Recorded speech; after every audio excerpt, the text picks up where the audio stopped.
l'histoire a commencé la nuit de Noël 1943, à Berlin. Mais bon, le Père Noël ne nous a pas apporté ce qu'on attendait. Alors, avec ma mère, on a été déplacés dans un petit village à 200 km de Berlin. Et c'est là qu'elle a rencontré un prisonnier de guerre français. En 1945, il nous a proposé de l'accompagner en France. Ensuite, on est monté à Paris en 1946, dans le 2e arrondissement. Il n'y avait que l'institutrice et le directeur qui connaissaient mes origines, en fait. Ma grande hantise était qu'on découvre que j'étais d'origine allemande.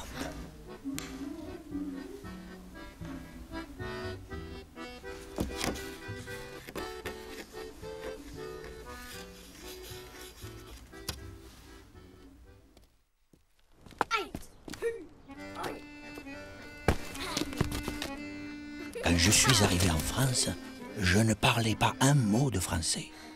Et les quelques mois que j'avais vécu dans l'Ariège m'ont permis, malgré tout, d'apprendre à parler un français avec l'accent de Marseille. Si bien que les petits copains ne m'ont pas reproché un accent allemand. Ils m'ont par contre reproché un accent méridional. T'as 2 heures pour quitter la ville, cow-boy.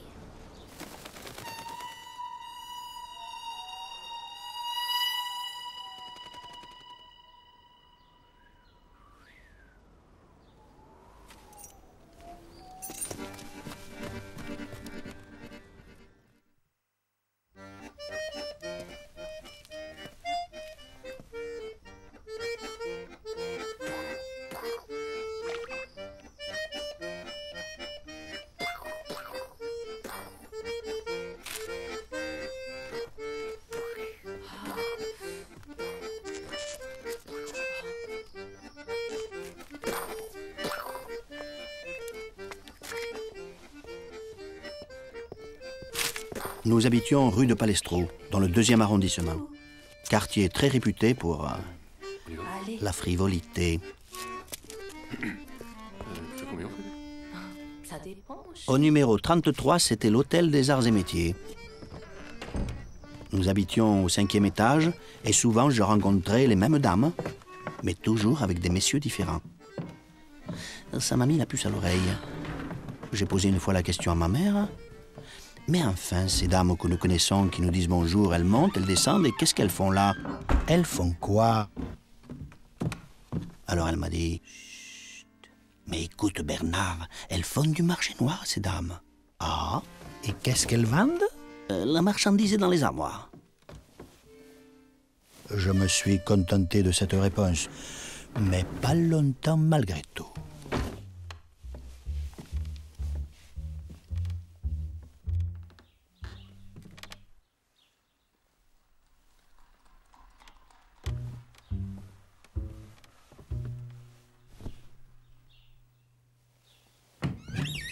Je n'ai pas demandé des explications plus détaillées à ma mère.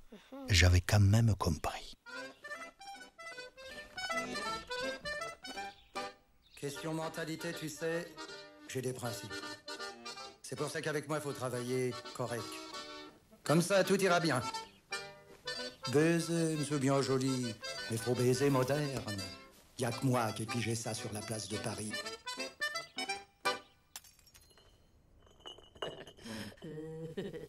J'avais repéré une de ces dames qui sortait un peu du lot. Très maquillée et la bouteille leste, si on peut dire.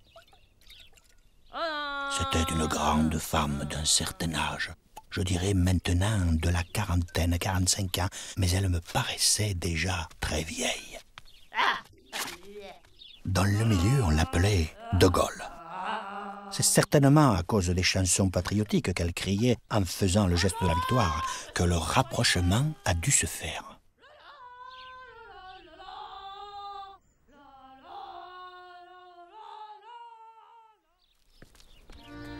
Quand on promenait mon petit frère, ces dames étaient très affectueuses.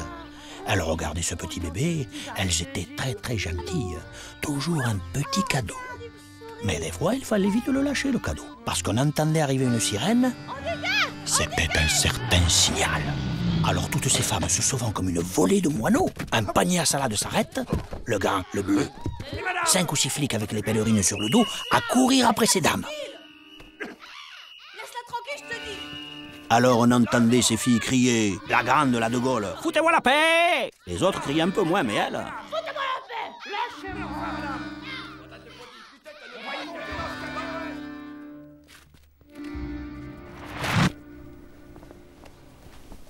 Mais arrêtez! C'est pas du marché noir qu'elles font, ces dames! Bernd? Bernd, komm schon. Wir gehen heim. Viens.